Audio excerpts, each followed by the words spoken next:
What's going on, guys? Welcome back to another live stream. And Jadon Sancho officially signs with Manchester United after a huge, long saga. It's been like a year, I think, since they were trying to sign him, and they finally signed him. It's a done deal, and the world class. He's a world class player. He's a really good young player. He finally signs with Manchester United, and it's just been so long since I think Manchester United have been trying to get him. It's been a year, and the deal was so close last season. It was so close in last year, and like literally all the time we thought, oh, maybe tomorrow we'll get him, maybe tomorrow, and we never got him, and it was so unfortunate, and it left a lot of the fan base really mad, and a lot of people were questioning the Glazers and stuff, and I still am. I still don't want the Glazers.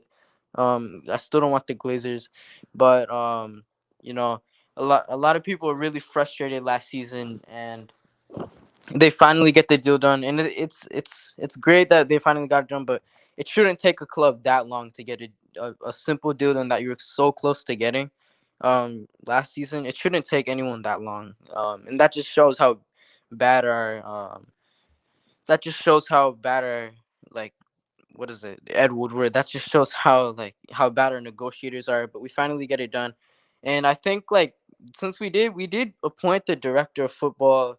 I think a few months ago we appointed him. I don't know if that had anything to do with this deal, but I mean, John Murtough guy. They finally they appointed a director of football. I guess we didn't know if he was really the director of football, because they basically just promoted him from another position. But it looks like maybe he that boosted the deal. I don't know, but that's just my opinion. I think that really helped. But yeah, it's finally over. Comments. Not as good as Fatty. Okay, Sancho's so much better. Fatty's 18.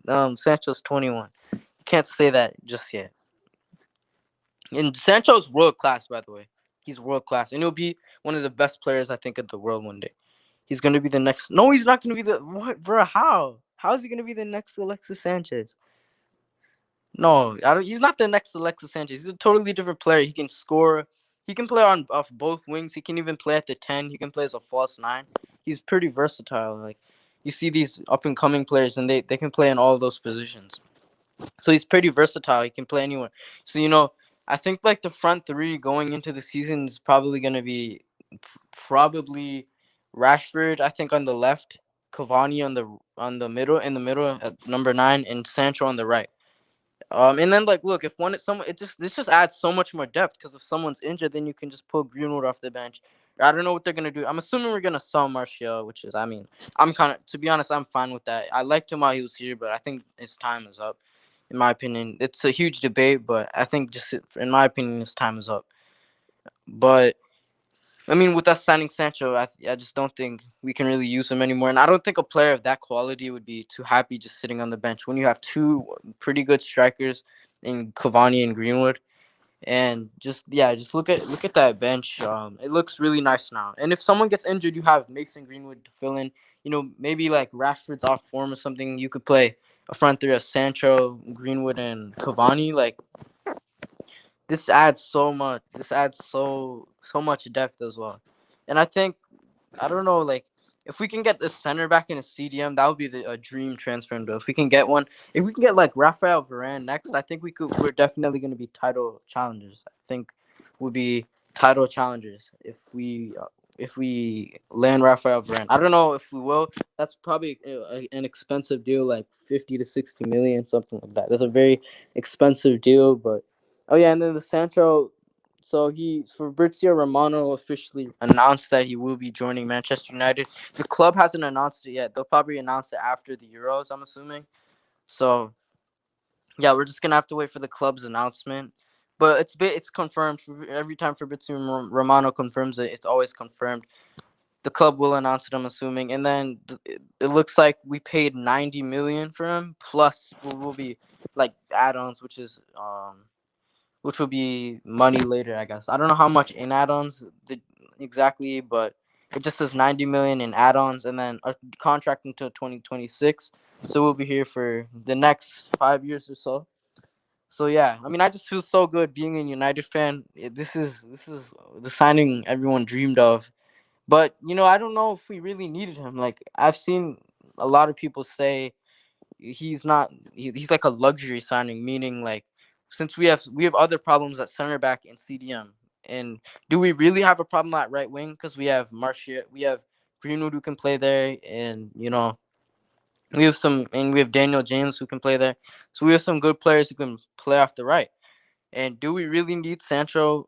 I mean, he's a great player, and I definitely think I really wanted the signing to happen, but just I'm still really concerned about the center back and CDM issues. We just need that. We if we can get that done during this transfer window, I think we will be title challengers.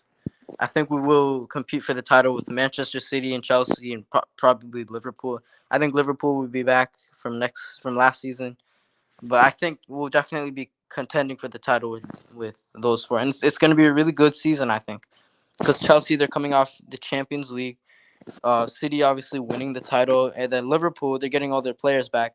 And Man United signed Jadon Sancho, and I hope a center back. I hope um Jadon Sancho. Yeah. And if we get a center back, we'll compete with him. He's not gonna be the. He's gonna be okay. I already read that. Alexis Sanchez can play those as well, but no, he can't. He can't play at the 10. Who said he? If you that's no. Who said he could play at the 10? Read my comment. I did, but I don't think Alexis Sanchez, bro. Why are we comparing Jadon Sancho to Alexis Sanchez first of all? But anyway, like yeah, he's so good with both feet. He can cut in and score a goal from the wings, and then it's just his service. This is exactly what we needed. We really lacked service. Cavani had like what, like 10 to 15 goals this season. I think if we had like a Sancho this season, he would have had more. He definitely would have had more. I think we lacked so much service last season because we played inside forwards. We played Rashford and mostly Greenwood on the wing, and they're more of selfish players, like in a good way, like as a striker, like they're a shoot first player. But Sancho, he's more of a creative player, and he'll look to pass it first, instead of score the goal. He'll look to pass the ball or something like that and create, not just shoot the ball. He's looking to create. So this is exactly what we needed in terms of the offensive standpoint. But yeah. This is crazy how long the deal took to do. Yeah, Jadon Sancho, he's definitely. I think he'll be a Ballon d'Or contender. Where I don't know how long he'll stay at United. I hope it's for his whole career because he's finally returning to England. I think being at Dortmund, it being at Dortmund, he's young and he's an English player. He's in Germany. He's not at home. I think you could see in the beginning of the season he was kind of frustrated by Man United not buying him, and then on a young player like stuck in another country, away from like England, which is where he's from, just stuck from there. I think like that can really impact them. You saw it with Mason Greenwood. It was a kind of a different situation, but he had a lot going on.